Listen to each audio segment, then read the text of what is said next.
Menos de hora y media para que terminen formalmente las campañas. Veíamos ya los cierres de Claudia Sheinbaum, Xóchitl Gálvez y Jorge Álvarez Maínez. Una elección marcada, una elección manchada por la violencia. Lucy Bravo, Lucy, ¿cómo estás? Bien, buenas noches. Muy buenas noches, Carlos Mota. Hola, ¿qué tal? Muy buenas noches, Arturo Dam. Muy buenas noches a todos. Arturo, ¿Cómo están? ¿Cómo estás? Muy buenas Bien, noches. gracias. A ver, primero lo primero. ¿Van a extrañar algo de estas campañas, Carlos? ¿Vas a extrañar algo de las campañas o no? Pues no, la verdad es que ya creo que ya estamos hartos, ¿no? Hasta ad nauseum, ¿no? Es que duraron mucho tiempo. La ciudadanía yo creo que está muy cansada. Yo diría que estas elecciones, esta campaña, estas son las elecciones de la sordera. Si le pudiera poner un calificativo a este proceso que hemos vivido en estos meses. Sordera en Palacio Nacional porque yo creo que hubo muchos llamados de grupos políticos, de la sociedad, a que desde las mañaneras el presidente López Obrador dejara de dividir a la sociedad, y eso no ocurrió hasta hoy. Ayer, vaya, diario en la conferencia matutina, el presidente insiste, ¿no?, en que son sus adversarios que están en contra de él, el proyecto de nación que tiene que continuar de acuerdo a lo que él diseñó y defiende, y creo que queda marcado eso. Y por otro lado, hay otra sordera que me preocupa más, que es la de la sociedad frente a alternativas que proponen pues diferentes personajes. Notoriamente la candidata opositora, ¿no?, Xóchitl Gálvez, que dice vamos a corregir pues este problema de inseguridad y violencia que hoy se manifiesta de una manera gravísima con este candidato Guerrero ahí asesinado. Pero la sociedad está muy sorda no porque quiera yo que voten masivamente por Xóchitl o por quien sea, sino porque no se ha traducido esa preocupación que mucha gente tiene por la violencia en una manifestación total de la sociedad para exigirle al gobierno que las cosas deben cambiar desde ahora. Y eso me preocupa gravemente. El resultado de las encuestas, como vemos, Claudia Sheinbaum tiene más de 50%, 55%, Xóchitl a lo mejor tiene en un resumen alrededor del 31, 32%, y esto dice que la gente ha normalizado por completo la situación de violencia e inseguridad que se vive en el país, incluido el proceso electoral que estamos viviendo en estos meses. Y eso me parece terrible. No sé qué país hemos construido en los últimos años tal que esto se haya normalizado de esta manera y tal que el líder de nuestro país, el presidente López Obrador, haya insistido en que debemos estar divididos y que este es el signo de los tiempos y que esto va por una transformación que él dice tiene que continuar versus una alternativa que ni siquiera queda claro pues cuál debe ser, ¿no?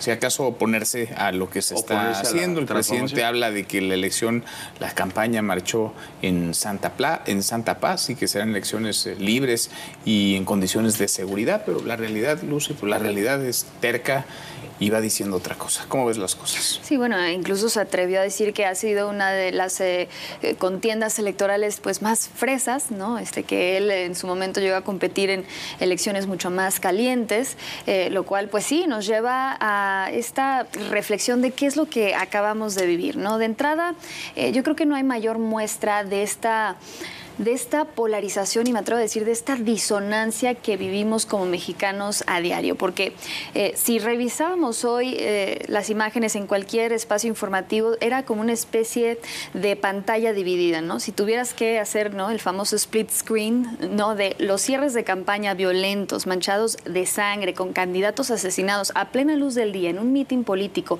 con presencia de la Guardia Nacional, dices, bueno, ¿qué país es este? Pero si por otro lado ves los otros cierres de campaña, donde pues al parecer todo es color de rosa, el país está mejor que nunca y vamos a seguir apostándole a las mismas estrategias fallidas, dices, bueno, pues entonces, ¿qué país es este?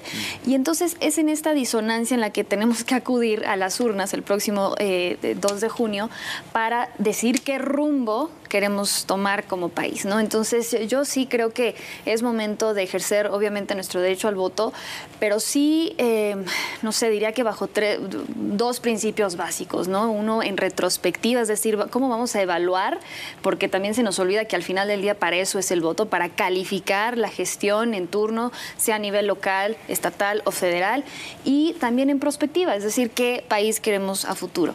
Y yo creo que con estos criterios, pues sí, votar a conciencia, votar libremente, pero votar sobre todo para combatir todo esto que se ha construido a lo largo de los últimos 6 años, que sí me parece ya ha llegado a un punto crítico donde ya rebasamos incluso el tema de la sordera o la polarización. Estamos, creo yo, a un paso de la intolerancia, es decir, la ausencia total de diálogo entre, pues ahora sí que un proyecto y otro. Y eso me parece gravísimo, sobre todo en un país con tantos problemas tan graves, tan serios como los que tenemos, que ni siquiera haya esa posibilidad de diálogo, porque si de algo nos sirvieron las campañas es de ver precisamente eso, que hemos llegado a la intolerancia. Sí, estamos entre el insulto y el adjetivo, y para como se ven las cosas, pues no parece que nadie vaya a tener la mayoría calificada. Es más, en una de esas ni siquiera la mayoría simple, así que se tendrán que sentar a la mesa los que hoy no pueden verse ni en pintura a tratar de construir algo. ¿Cómo ves, que de eso es la política, Manuel, el llegar a acuerdos dentro de lo posible, pero para eso tienes que tener la disposición de dialogar con el otro, reconocer el otro, que puede ser tu contrincante político, pero no tiene que ser necesariamente tu enemigo ni nada que se le parezca. O un traidor a la patria. O un traidor a la patria. Puede ser tu adversario, pero no es un enemigo a destruir. Claro que no, de ninguna manera, ¿no? Ahora, mira, ¿qué es lo que vimos? Vimos una campaña electoral plagada de ilegalidades, de delitos electorales, comenzando por la participación del presidente de la República en las mañaneras, como si él fuera el que estuviera en campaña y estuviera haciendo campaña a favor de sí mismo. La pregunta es, ¿hasta qué punto se podrían, sí, vamos a decirlo así, invalidar las elecciones argumentando que todo el proceso electoral estuvo plagado de ilegalidades desde el principio? Segundo, vimos una campaña, como ya lo mencionaban Carlos y Lucy, muy violenta, muy violenta. Oye, déjame nada más, en la ilegalidad está también el arranque anticipadísimo. Claro, empezando por ahí, ¿no? De las internas, de la pre-campaña, de las dos esquinas, ¿no? La pre-campaña, la pre-campaña, la campaña, etcétera, etcétera. Luego, la violencia desatada, ¿no? La cuenta que yo llevo es con el asesinato del día de hoy, 35 asesinatos por motivos electorales en esta campaña, nunca antes visto, ¿no? Más las amenazas, los atentados que no se tradujeron en mayores desgracias, ¿no? Ahora, aquí lo interesante es que tenemos una candidata que es Claudia Sheinbaum, que promete la continuidad, la construcción del segundo piso de la 4T, con lo cual sabemos lo que quiere hacer. Ahora, otra cosa, Manuel, es que si llega al poder, lo vaya a hacer. Hay quien dice que sí, yo tengo ahí mis dudas, habrá que ver ya que tenga el poder cómo empieza a reaccionar. Y esto tiene una ventaja para nosotros los electores, porque muchas veces decías, bueno, a ver, yo no estoy de acuerdo con el actual gobierno y lo voy a castigar no votando por su candidato. Pero entonces acabarían pagando justos por pecadores, porque a ver, el que lo hizo mal es el actual gobernante y entonces estás castigando, no votando por él, al candidato de su partido. Pero en este caso, con la clara intención de Claudia Sheinbaum de construir el segundo piso de la Cuarta Transformación, de la continuidad del proyecto López Obradorista, creo yo que tenemos nosotros como electores la ventaja de saber exactamente a qué nos estamos enfrentando y por qué votaríamos. Hay un problema de concepto, creo que a mucha gente debe tener un signo de interrogación en la cabeza en estas siguientes horas antes de ejercer el voto de qué significa la transformación, porque no vamos a ninguna escuela de derecho, de ciencia política, a ningún instituto, universidad a que nos expliquen la ideología de la transformación. Y la transformación significó para el presidente López Obrador cuando candidato, pues simplemente acabar con lo que él llamó, denominó, etiquetó como la mafia del poder y acabar con la corrupción. Pasados los primeros 2 años de gobierno, quedó claro para mucha gente de este país que la corrupción seguía ahí, en muchos niveles de gobierno, locales, municipales, estatales, incluso en el nivel federal. No hay pues carpetas abiertas contra gente que ha estado ahí en Segalmex y cuestiones de este tipo. La corrupción y los corruptos. Y los corruptos ahí siguen. Entonces, ¿qué es la transformación? La transformación es hacer refinerías, trenes y aeropuertos, o la transformación es quitar a los corruptos, pero ahora los corruptos están en la 4T también. Vaya, ¿qué significa eso? Y tristemente para la oposición yo creo que tampoco lograron aglutinar un concepto lo suficientemente sólido para que todo el mundo dijera, pues vamos a defender las libertades, como a lo mejor hizo Milei en la Argentina, ¿no? Que le pegó, aglutinó un concepto, la gente se identificó y votó masivamente por él, más de lo que decían incluso las encuestas. Entonces yo creo que hay un problema de concepto muy severo y hay gente para eso eran las campañas, pues, ¿no? Para eso eran, pero para que quedaran claros los conceptos y las propuestas. Yo creo que la ciudadanía va a votar por conveniencias y por intereses, ¿no? Y eso es lo que vemos mucho. Y con emoción y con pasión, más que con razón. Con emoción. Yo creo que aquí va a ser un voto pragmático de lo que, pues, la gente que recibe un beneficio social, un subsidio por el adulto mayor, por la madre trabajadora soltera, ese tipo de cuestiones van a pesar a la hora del voto. Aunque lo han dicho todos, porque ahí sí lo han dicho todos, que los programas sociales no desaparecen. Es más, todos han puesto sobre la mesa nuevos programas sociales. Tienen un padrino, ¿no? Y mucha gente sabe quién los creó y se lo atribuyen a López Obrador y eso, bueno, pues tendrá el mérito que cada persona en vulnerabilidad le asigne porque pues se lo creó este presidente, en fin. No obstante, creo que sí la gente pues votará primordialmente por conveniencias, por intereses. No está mal, no estoy juzgando eso, pero creo que la campaña nos falló en darnos pues conceptos para que la gente se pudiera asir a decir, pues yo me identifico con esta ideología, con esta otra, ¿no? Porque resulta que ahora todo el mundo defiende las mismas cosas, ¿no? Como acabas de decir. Sí. Ahora, falló en lo nacional y dirías también en lo local, porque se ve en las propias encuestas, aunque algunas ya se han ido cerrando también en el terreno de la presidencia, se publican hoy varias, por ejemplo, pero en el terreno de las gubernaturas, pues ahí sí hay distancias mucho más estrechas, digamos, entre candidatos, no entre quienes están buscando llegar o quienes buscan que su partido repita. Son 9 gubernaturas en juego, incluida la jefatura de gobierno de la Ciudad de México. Por ahí pasa también la elección, porque más o menos irán a elegir gobernador 40% de los mexicanos. Es un montón del padrón electoral, Lucy. Sí, y con el factor también de que en muchas de estas contiendas pues también le toca ser evaluado pues al partido de Morena, ¿no? Digamos que por primera vez al ser gobierno estatal, pues ahora les toca precisamente ver si hay un refrendo, si este voto, digamos, del cambio que se dio hace 6 años, pues funcionó o no. Y creo que también el hecho de que se haya cerrado tanto la contienda, pues sí nos habla de esa efervescencia y creo yo que incluso de esa capacidad que tiene el electorado mexicano, y eso creo que sí hay que reconocerlo, que hemos desarrollado a lo largo de los últimos años, sobre todo en esta etapa, digamos, de la democracia ya como tal, cuando llega la alternancia, que es precisamente eso, que el voto, el electorado mexicano sí está dispuesto a castigar, a alternar, a votar por un cambio, y si esto no me gusta, pues entonces regreso. O sea, creo que eso también,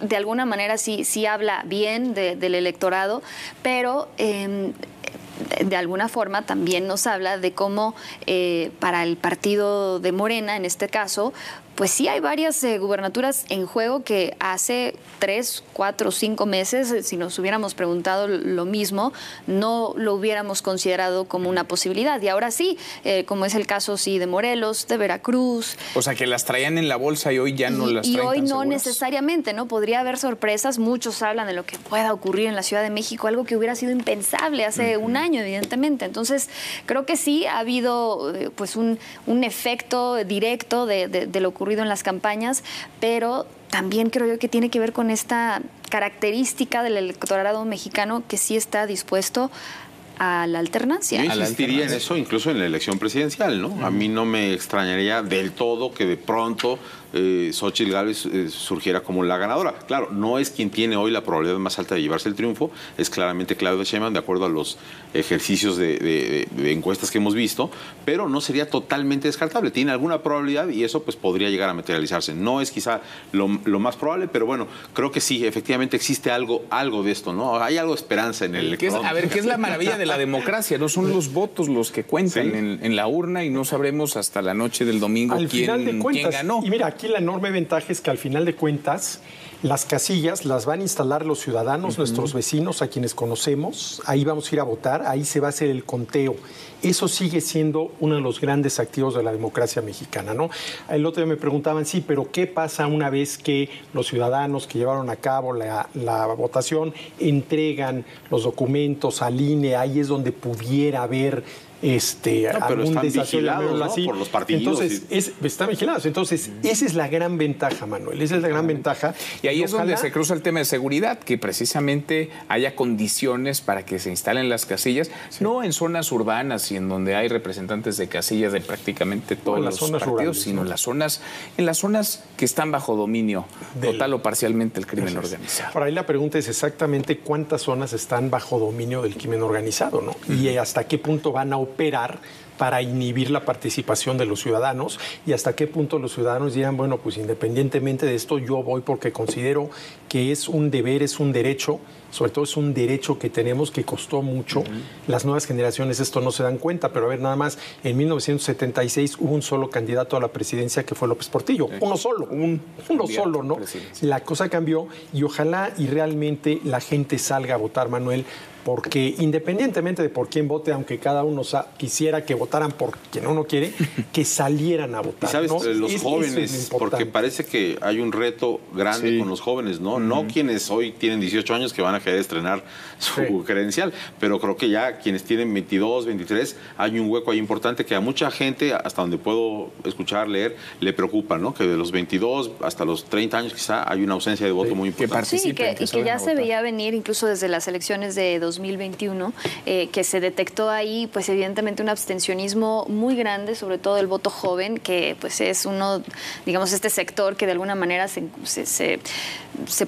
podría considerar como un voto huérfano y que sí encontró, ¿no?, cabida en ciertos proyectos y que claro que tendría que llamar la atención, sobre todo en esta crisis también que están enfrentando los partidos políticos de nuestro sistema político electoral, que simplemente pues no están conectando con ese voto joven. Y yo nada más agregaría que pues sí, la magia, digamos, de la democracia es precisamente eso, que el voto, o sea, digamos que el voto vale exactamente lo mismo desde el punto de vista, no sé, de un ciudadano informado y totalmente politizado que uno que pues simplemente va a votar, pues no sé, con el hígado o simplemente desde la emoción.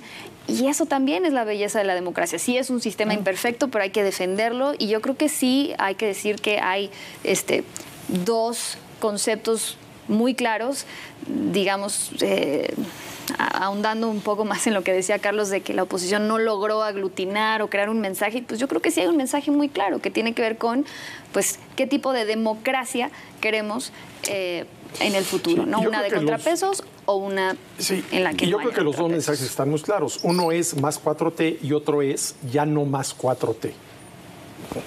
Xóchitl ya no más 4T, Claudia. Eso se suelen tratar las elecciones, ¿no? Cambio, continuidad para el partido que está en el ejercicio de gobierno, cambio para la oposición y que no se nos olvide que el lunes 3 de junio acabamos a estar todos en este mismo país, porque nadie se va a ir a vivir a otro lado. Los que votaron por el PAN, por el PRI o por el PRD, los que votaron por Morena, el PT, el Partido Verde, los que votaron por Movimiento Ciudadano, tendríamos que caber todos. En una democracia tendríamos que caber todos pensando igual o distinto y tendrían que ser capaces los actores políticos de sentarse a la mesa, escucharse, dialogar y encontrar salidas a los muchos problemas que eso sí tenemos como país y que no van a desaparecer el domingo 2 de junio. Gane quien gane. Arturo, gracias. Gracias, muchas gracias. Gracias, Carlos. Muchas gracias, Lucy. Gracias. Hasta mañana. Pásela bien.